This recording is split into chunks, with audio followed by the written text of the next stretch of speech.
Good afternoon, ladies and gentlemen. My name is Sam Kackman, and we are going to be going over my career plan, which is strength and conditioning coach.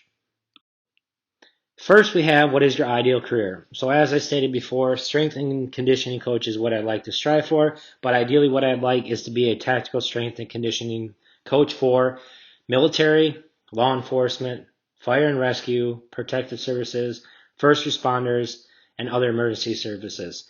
Overall, what I just really like to do is be able to increase the longevity of their career and their respective profession, especially when it comes to military where we're just used to the mundane of run and lift weights. Next, we're going to look at what is the education that is needed. First, I'd like to have you earn a degree in some type of exercise, whether it's a bachelor's degree in exercise science, kinesiology, and exercise physiology. They'd also like to see you pursue some type of higher education. So either a graduate degree, master's degree, or even minor in some type of health, whether it's nutrition, human development, or anything along those lines. Following that, we're going to look at the necessary skills. First, you got to have analytical thinking. We're looking at things such as collecting, evaluating, and analyzing data.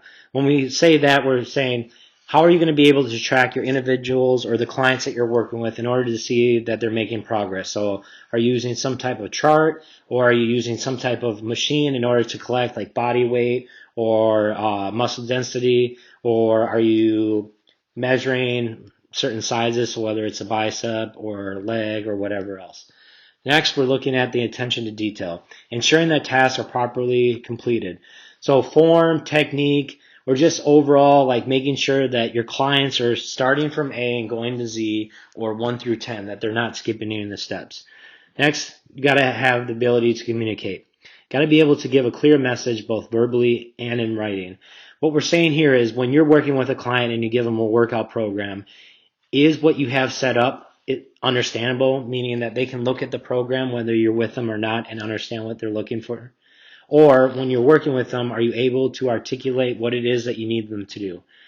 Next, you just have to have integrity. You have to be able to adhere to professional standards and moral principles. You're not cutting corners. You're not ripping your clients off. You're actually trying to really increase their ability to perform better. Next, you got to have those interpersonal relations. We're talking creating lasting relationships and having teamwork, empathy, and the ability to listen. So when you're working with clients or individuals that they're stating like, hey, this isn't working for me, or I just don't feel comfortable, that you're actually listening to them. And that when you're working with people, you're actually creating some type of bond. You're not just pumping out numbers in order to get paid. And lastly, you got to have that leadership. You have to be able to operate coherently and cohesively, like just be able to be that leader that people are going to respect and want to work with. On the other necessary skills, we're looking at apply scientific principles toward improving individual performance. Being able to monitor progress, inventory athletic equipment, customize training plans for teams, athletes, units, and squadrons. So if you're working with military or like law enforcement or even fire rescue, that you are working with them and customizing plans. Creating workout schedules, and last, having those managerial skills to keep on track. Next, we're going to cover certain certifications required or that would benefit your career. So being as how I'd like to be a strength and conditioning coach, I'd like to focus on the two main ones.